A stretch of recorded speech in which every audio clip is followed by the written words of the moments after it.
Hi guys, ഇന്ന് കുറച്ച് show of കാണിച്ച് പണി കിട്ടിയവന്മാരെ കാണാം. യൂട്യൂബിൽ നോക്കി കുംഫു പഠിച്ച് കളിക്കാൻ ഇറങ്ങിയതാണ്. കുറച്ച് ആവേശം കൂടിപ്പോയി. ഇവിടെ ഒരാൾ യോഗയിലെ ടഫ് ആസനമായ ഊഞ്ഞാലാസനം ഒന്ന് ട്രൈ ചെയ്യുകയാണ്. ബാക്കിൽ വെള്ളമായിരുന്നതുകൊണ്ട് ശവാസനമാവാതെ രക്ഷപ്പെട്ടു. കൈക്കൊണ്ട് ഡോർ അടക്കലൊന്നും ചേച്ചിയുടെ സ്റ്റാറ്റസിന് പറ്റിയ പണിയല്ല. ആരും കണ്ടില്ലല്ലോ അല്ലേ? വഴിയിലൊരു മരം വീണ് കിടക്കുന്നത് കണ്ട് ഹൈ ജമ്പ് ചാടാമെന്ന് കരുതി ക്യാമറയൊക്കെ സെറ്റ് ചെയ്തു.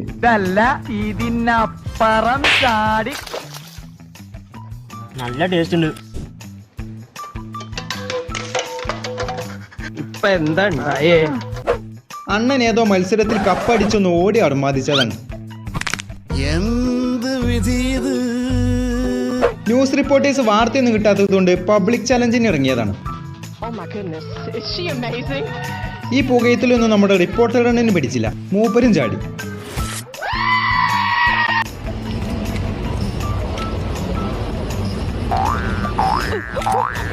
വിരിയാനായ മുട്ടയെടുത്താണ് ബുൾസേ അടിച്ചെന്ന് തോന്നുന്നു. പാത്രത്തിലൊന്നും നിൽക്കുന്നില്ല. ആഘോഷങ്ങളിൽ ബിയർ പൊട്ടിക്കുന്നൊരു പരിപാടിയുണ്ട്. അണ്ണനും അതുപോലെ എറിഞ്ഞതാണ്.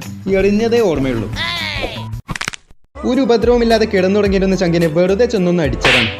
പാവം ഉറക്കത്തിൽ ഒറ്റ ചവിട്ടി. Glass table. ഇത്രയും വലിയ ഗതികെട്ടവൻ ഈ ലോകത്ത് വേറെ ആരെങ്കിലും ഉണ്ടാവും എന്റെ കർത്താവേ. താൻ ഉദ്ദേശിച്ച പോലെ ഒന്നും നടക്കാത്തത് കൊണ്ട് സ്കേറ്റിംഗ് ബോർഡിനെ പിടിച്ച് ഇടിക്കുകയാണ് ഇവിടെ ഒരു മരവായ. സ്കേറ്റിംഗ് ബോർഡ് സ്പോട്ടിൽ തന്നെ തിരിച്ചു കൊടുത്തിട്ടുണ്ട്. കടയിൽ ഒരു പണിയുമില്ലാതെ വെറുതെ ഇരുന്നപ്പോൾ അണ്ണൻ ഒരു വെറൈറ്റി ഡിഷ് പരീക്ഷിച്ചതാണ്. ഐസ് കട്ട പൊരിച്ചത്.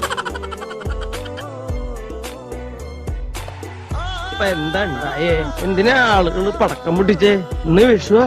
ആളെ പേടിപ്പിക്കാൻ വേണ്ടി റൂമിന് പുറത്ത് ഒളിച്ചു നിന്നതാണ് ഈ പുള്ളി. പേടിക്കലും പേടിപ്പിക്കലും ഒക്കെ നടന്നു. പക്ഷെ പ്രതീക്ഷിക്കാതെ ഒരു കപ്പും കിട്ടി. ഞാൻ പോകുന്നു. ബൈ.